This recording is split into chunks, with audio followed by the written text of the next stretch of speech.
Hey guys, well, welcome back to Music Talk with John. I am in the room again. Like I said, it had been a while. I did a video prior to this. It's just nice to get back in the room, comfortable space with my music around me, my little acoustic bass back there, my little sleeping Pomeranian down there, squishing her head.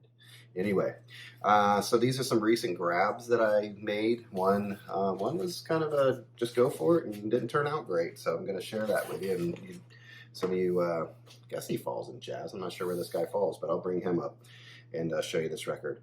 First, I want to start with this freaking great. If you see it, grab it. It's John Lee Hooker, Burning. Oh, and it starts right off with boom, boom. Boom, boom, boom, boom.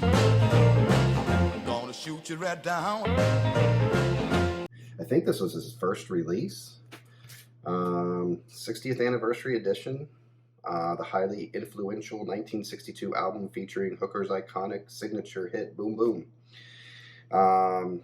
Newly remastered, Kevin Gray's involved at Coherent Audio.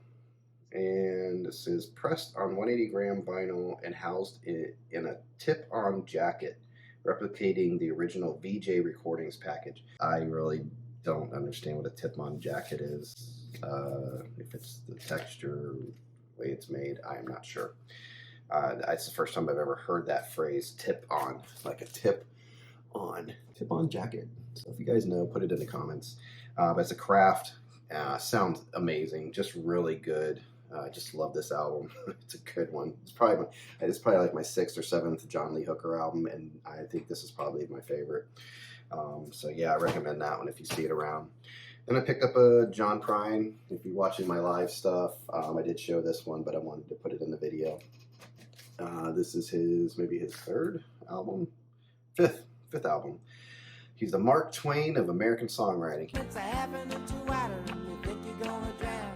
That's the way that the world goes round. He can definitely tell a story and be funny, and he's a fun guy to check out. He's a funny Dylan, right? I would say, and he has serious moments too, but just really good album. 180-gram vinyl presented in its original 1978 packaging with full lyrics and photos. Let's see, is there anything in here? I'm going back to the first one, just to show you that. That one's on black vinyl. That's the John Lee Hooker. And I like what they did. They actually put it in a nice polylined sleeve, so they did a good job with that. So this says it has original packaging. This one plays really nice. I did listen to this album. I think I replaced it, put it in. Pretty sure this is my sleeve that I replaced it with. Let me take a look here. Yeah, because I think it came in this, which is cool. I guess some drawing there. I don't know if he did that or not. And it has the lyrics, but it came in a nice presentation. Has the lyrics, and with somebody like him, you want to read the lyrics because he's one of those guys that write really good lyrics and good storyteller. So yeah, if you see this one around, check it out. If you don't have any John Prine, check him out. It's definitely worth it. Next one's a jazz album, and I've never heard of this guy before. Again, I'm not a big jazz person, so it's not surprising if somebody comes up and I've never heard of him before. But this is Carmel Jones, and really good sounding album. Really enjoyed this. The first song is I'm Gonna Go Fishing. It's a Duke Ellington song.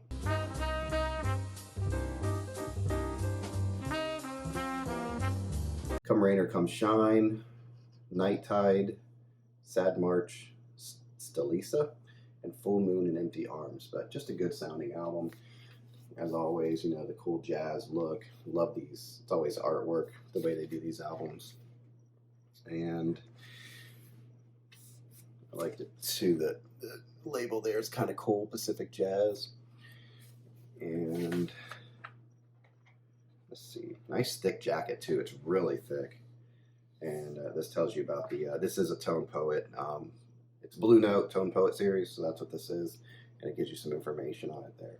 So nice presentation, nice thick jacket. I mean, just great. And this is supervised by Joe Harley, mastered by Kevin Gray. But just a good sounding album, and good, nice thick album. They do a good job, and the album fits in there nicely. This one was a surprise and hadn't heard about it. I think it came out in 2014 originally. But it was reissued recently, and I picked it up as soon as I saw who it was, Benmont Tench from Tom Petty and the Heartbreakers. And this is a cool album. He goes from, it's on the Blue Note label, which is interesting, but I will not be filing this in my jazz. I'm going to be putting this in my rock pop area. I need to kind of show you how I organize my stuff. I think I do a pretty good job as far as, I'm not going to get into it, but anyway, this is Benmont Tench. So it goes from ballads. He's got a very quiet voice. I'm a man without direction. I'm a ship without a sea. Low spoken, but it really works for this. Different styles in here. It's a 2-album set. It just sounds amazing. There's your front and your back. Benmont looking cool. It does have a gatefold, but just a good, sounding album with great songs. So this is just one of those no-brainers for me when I heard it. I'm going out of my character a little bit by grabbing these sight unlistened, grabbing these things without hearing them. But I did pretty good on that. I did great on this one because I was very happy with it. And it came with a, it's paper, but it feels like it's very soft. So I kept the album in here and might change it out later for a polyline sleeve. It's a different kind of paper. No, there is poly in there. So here's Blue Note. So here's the label right there. So yeah, a good one. Just if you're into Tom Petty and the Heartbreakers, and I would definitely check it out if you like that piano style that he did with Tom Petty. Check it out. Okay, so the next two, interesting. So this one I've heard about forever, right? This is a reissue. Don't get excited. It's not the one. I guess there's one that I saw at the Lakeland Antique Mall, and they wanted crazy bucks for it. I guess not the craziest, but 150 or something, 200, because it was the uncensored version. So he's throwing the F-bomb in here. It's all about the revolution, man, and let's do it. And his voice really threw me off in the beginning. When I heard him singing, I'm like, I don't know what's happening here. It's a very high-pitched, not great voice. Love is like a rebel You definitely have to have an appreciation for the not great, I don't want to say not great, the unique voices in rock and roll, right? The Dylans, I guess you could put Tom Petty in there. His voices that take a little while, that people go, I can't do it because of the voice kind of people. He has that. I can't figure it out. This is definitely a live album. These guys are trippy. Pretty amazing. Music's good, guitar playing's good. It feels like somebody recorded it, a bit back from the stage. You have the audience around you, and you have the music. Sounds like it's not right here. It's up there a little bit, almost like you're in the concert. So I think I have to listen to it again. I think I will get into this album. I just wasn't ready for it. I knew it was some punk stuff going on, and I've heard albums similar to this, and they definitely sound like they were a band that had a good time, the banter back and forth and all that. One song I did like from the beginning, because it was just way trippy. I'm sorry, I don't know if I even said the band, but it's MC5. It's Kick Out the Jams, and people told me, oh, you'll know Kick Out the Jams. I had no idea. I'd never heard it before. Well, I feel pretty good, and I guess that I could get crazy now, baby. I don't think wasn't really even amazed by the song. I guess that's their known song.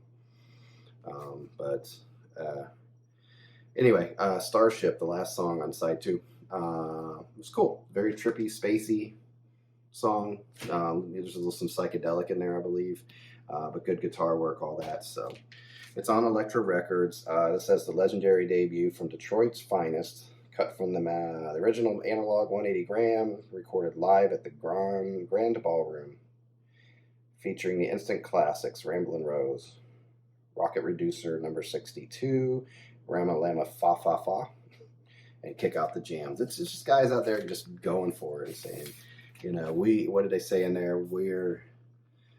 They're not the high class, we're the high class. They're talking about, the rich people aren't the high class, it's us, we're high class. So they're very trippy. So it's a whole thing. there's your inside. Even the inside, when you read it, he goes, it says, the MC5 is a whole thing. There's no way to get at the music without taking in the whole context of the music too. There is no separation. We say the MC5 is the solution to the problem of separation because they are so together. The MC5 is totally committed to the revolution, as the revolution is totally committed to driving people out of their separate shells and into each other's arms. So it's a trippy thing. So there's your MC5. Again, I think it's going to be one I'll eventually get into. Just a lot to take in at first, especially being a live album, especially with his voice. I'll tell you who it is in a second. Got my little hype sticker in there still. Where'd it go? Oh, there it is, fishing around. It's in the back now. So lead singer Rob Tyner. So that guy, yeah, interesting voice. All right, then the last one I have here is the disappointing one. I've had it in a video before. Jean-Luc Ponty played on the Zappa album. I really liked the work on there. Liked how it fit into the Zappa song. But him as the lead guy is not working for me. This is easy listening stuff for me. It's very talented. Would never put it down. It's intricate. It's got a lot going on, but it just, I can't do it. I don't know why. I feel bad. It's just not working. It's, you know, a little easy listening.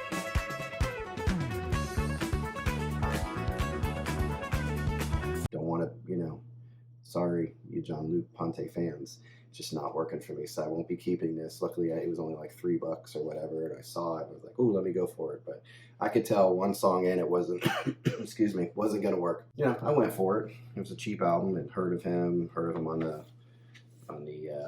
it's on the Atlantic label, on the Zappa album, but it just didn't work for me. So this one will be around somewhere. I'll be getting rid of that bad boy. But anyway, that's what I have for you guys. I hope you enjoyed that. Leave the comments down there. Let me know what you think about any of these albums. If you have any suggestions for me, that'd be cool. And until next time, I hope you guys are enjoying your music, and you take care out there, all right? Bye.